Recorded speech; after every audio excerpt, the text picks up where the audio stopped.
വടക്കൻ കേരളത്തിലെ തെയ്യം പാരമ്പര്യങ്ങളിൽ ആഴത്തിൽ വേരൂന്നിയ കൈത ചാമുണ്ഡി തെയ്യം പ്രധാനമായും കണ്ണൂർ, കോഴിക്കോട് ജില്ലകളിലെ ക്ഷേത്രങ്ങളിലും പുണ്യനദികളിലും അവതരിപ്പിക്കപ്പെടുന്നു.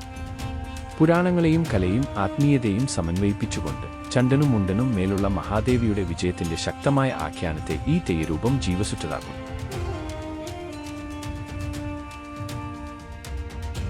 പണ്ട് ബ്രഹ്മാവിനെ സ്വാധീനിച്ച് അസുരസഹോദരങ്ങളായ ചന്ദനും മുണ്ടനും ഒരു വരം ലഭിച്ചു. ആണിനും പെണ്ണിനും ഇവന്മാരെ കൊല്ലാൻ കഴിയില്ല എന്നാണ് വരം.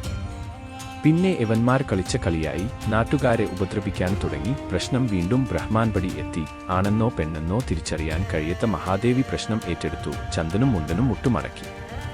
ഗത്യന്തരമില്ലാതെ വന്നപ്പോൾ ഇവന്മാർ കൈതയുടെ വേഷത്തിൽ ഒളിച്ചിരിപ്പായി. മഹാദേവി കൈതവരമ്പിലൂടെ നടക്കുന്നു. നല്ല കാറ്റ് രണ്ടു കൈതയ്ക്ക് കാറ്റിൽ ഇളകാതെ നൽകുന്നു. മഹാദേവിക്കു ബോധ്യമായി ഇവന്മാർ ചന്ദനും മുണ്ടനും തന്നെ. മഹാദേവി വൾ വീശി രണ്ടിനെയും കൊന്നു. ഇതാണത്രേ കൈതച്ചാമുണ്ഡി. ചാമുണ്ഡി ഉറഞ്ഞു തുള്ളി കൈത അറുത്തെടുത്തു വരുന്നതാണ് പ്രധാനം.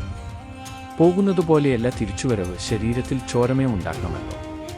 പോകുമ്പോൾ ഒരു കോഴിയെയും കരുതിയിട്ടുണ്ടാകും. കോഴിയെ കടിച്ചു കീറി ശരീരമാസകലം ചോര കൊണ്ടാണ് തിരിച്ചുവരവ്.